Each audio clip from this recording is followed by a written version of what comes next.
Hey Credit Warriors, Credit Shifu here. So recently we did a very popular Amex Trifecta versus the Chase Trifecta video.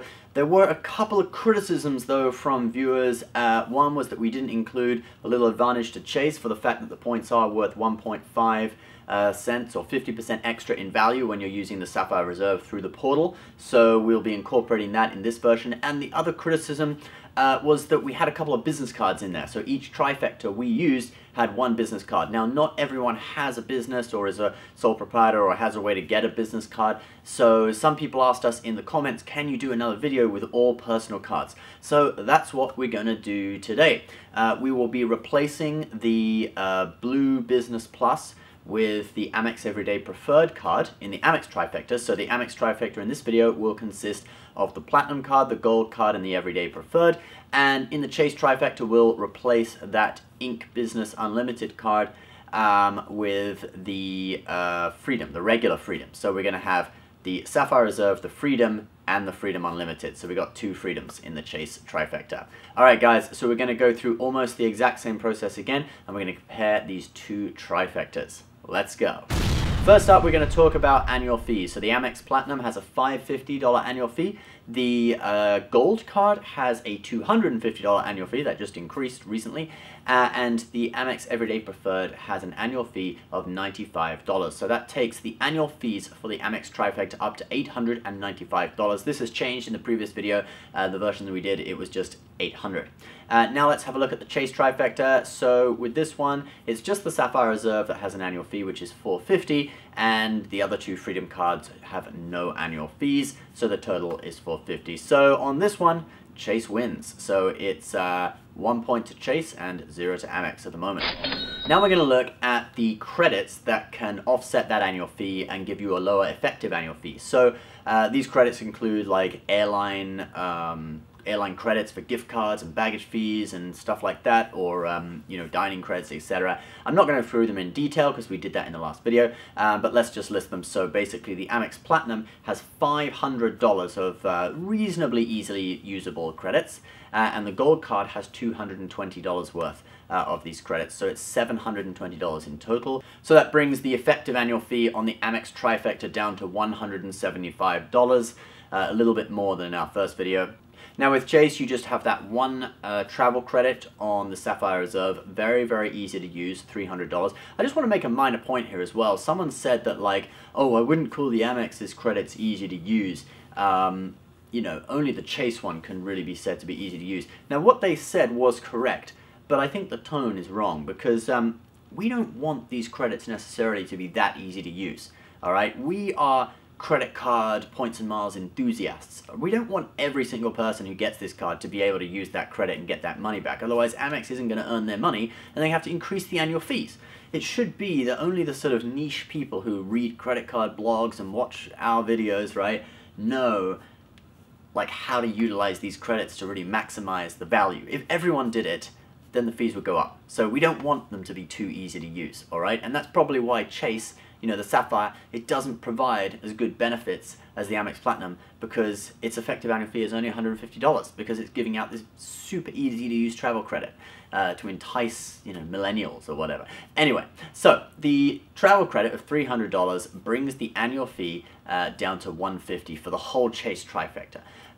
So actually Chase now wins this round. We previously gave this to Amex, but switching around the trifectas, Chase wins. So it's 2-0 to Chase. Now we look at the transfer partners. So Amex has 20 and Chase has only 13. So Amex is going to win on that one. So it's 1-2. Now we have a new category, points value through the portal. So when you book through the travel portal on Chase, the Sapphire Reserve allows you to have 1.5 cents in value per point, or a 50% bonus when booking travel. Amex doesn't let you do that, so it's just 1 cent per point booking through Amex Travel. Now, booking through the portal, you generally don't really get that good value unless you're booking in economy class, so I wouldn't recommend it unless you do just want to book an economy class flight. If you want much bigger value, 3, 4, 5 cents out of your points, you need to transfer to airline partners and go and book business class somewhere. But anyway, Chase wins that, so it's 3-1. Now let's look at the sign-up bonuses. So with Amex, the Platinum card currently has a 60,000 point sign-up bonus, The sign-up bonus for the gold card is 50,000 if you get the referral link, which is easy to do, so I'm guessing most people get 50,000. And then on the everyday preferred, there's a 15,000 point sign-up bonus, so that takes us up to 125,000 points that you'll get out of these cards in the first year when you get all those bonuses.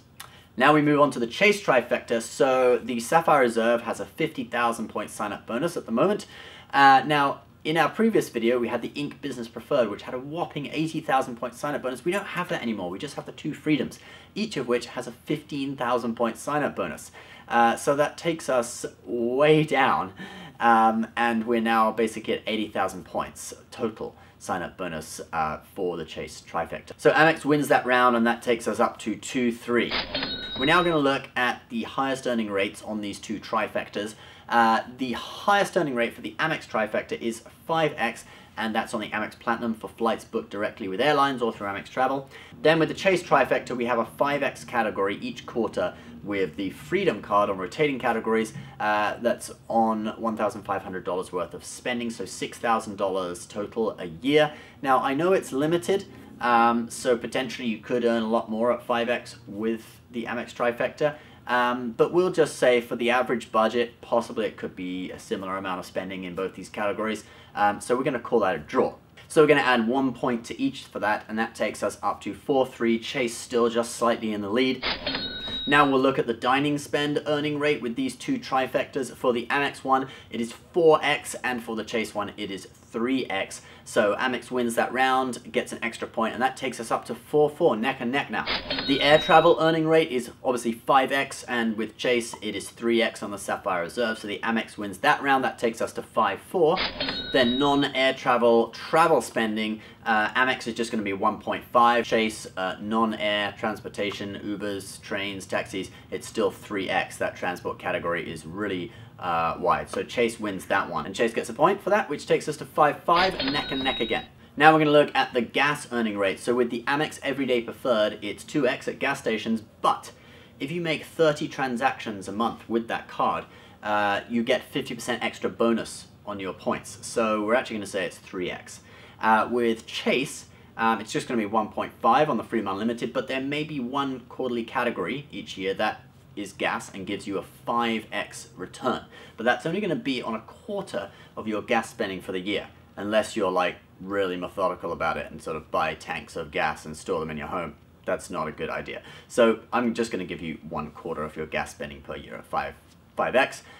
So basically I think Amex would win this one. It breaks the tie and takes us to 6-5. We now look at non-bonus spending.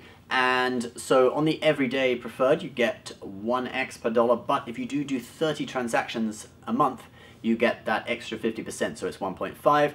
And non-bonus spending on the Amex Trifecta is 1.5 with the Chase Freedom Unlimited, so we're going to call that a draw. 1 point each, we're at 7-6. Now we're going to go for foreign use. So just like we said in the last video, because some of the Amex Gold categories are limited to US restaurants, US supermarkets only, whereas the dining category in the Sapphire Reserve is international. You can earn 3x back on dining anywhere in the world, and also because of the increased acceptance of Visa, Amex sometimes isn't accepted in places in Europe or wherever. For foreign use, I think Chase does win. So we're now at 7-7. It's a draw again.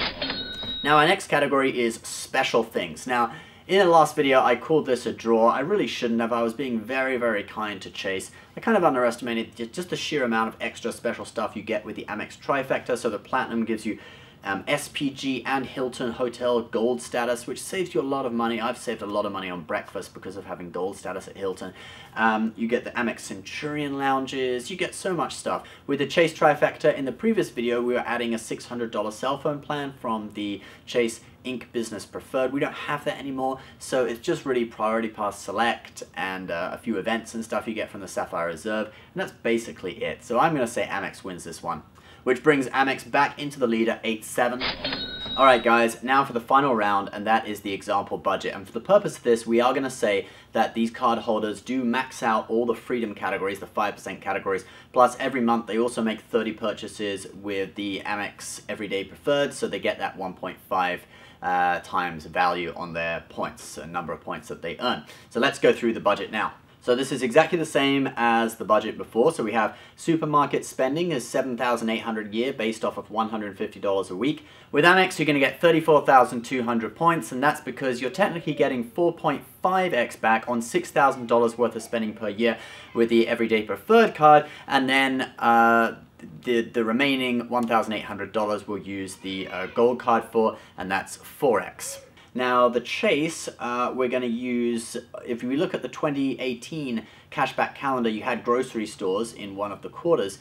So we're going to use one quarter, so that's $1,500 worth of spending, which is going to earn us $7,500, and then the rest is at 1.5 with the Freedom Unlimited, so that's $9,450. So from the Chase cards, we earn a total of 16,950 points. Then we have restaurants, $5,200 a year, that's based off of $100 a week. And with Amex, that's going to be 20,800 points, 4x on the Gold. With Chase, it's 15,600, that's 3x on the Sapphire Reserve. Air travel, same as last time, so $3,000 a year. Amex, 15,000 points at 5x. Chase is 9,000 points, 3x on the Sapphire Reserve. Non-air travel, non-air transportation, it's $2,400 a year, $200 per month. Amex, 3,600 at 1.5, and Chase is going to be 7,200 on the Sapphire Reserve travel category.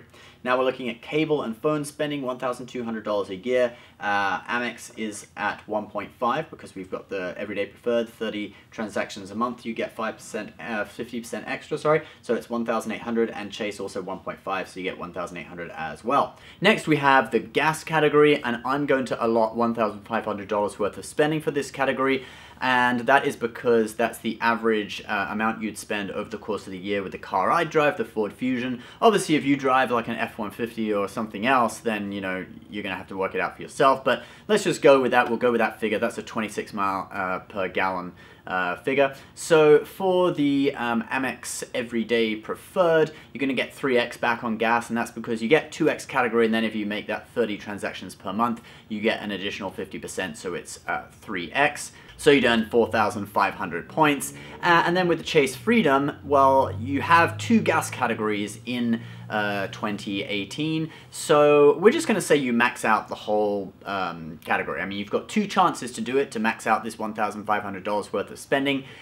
You can always buy gas station gift cards and whatever. So let's say that with the Chase Freedom, you spend $1,500 on gas. I know you could actually do double that because you've got two categories in 2018. Most years you only have one. But anyway, the way I've kind of arranged this is that we max out all the Chase Freedom categories anyway, so it works however you do it. But for the purpose of this example, we'll just say you spend $1,500 on gas with the Chase Freedom, so that's 7,500 points.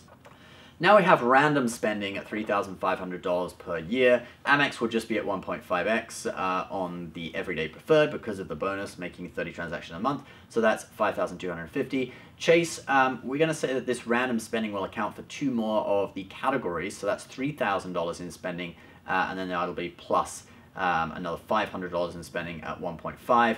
The categories we could use probably, well, you know, you had Chase Pay, Samsung Pay, etc. So that would be easy to max out. And with this Chase Pay or whatever, you could actually use that in the supermarkets category in Q1 or whatever. But no matter how you do it, with this example, we have maxed out all the categories. So it doesn't really matter. We've spent $6,000 on the Chase Freedom, and we've brought in 30,000 points, which is the maximum you could do at 5%. So the total spending, total points they would earn from this spending would be 15,750. And this brings us up to the totals, guys. So the total spending again was 24,600. The total Amex points you'd earn would be 85,150. And the total for Chase is 73,800 points. So Chase is still behind Amex on this, and Amex gets the point for this final round, so that takes us to 9-7. So Amex still wins on the personal card version of this as well. So Chase, you really got to get your game together. How about a Sapphire Lounge at JFK, huh? So guys, what do you think of this? Are there ways it could be improved? Do you have a different opinion on it? Please leave your comments below. I would love for Chase to start adding benefits and increasing point earning bonus categories, etc. Not sure whether they will, but you know, we'll see. As always, guys, we'll put some of our favorite travel credit cards in the description below, which do include the Sapphire Preferred, Sapphire Reserve. If you're interested in those ones, you can check them out below. As always, please subscribe for new credit card tips and tricks almost every day. And we'll see you next time. Bye-bye.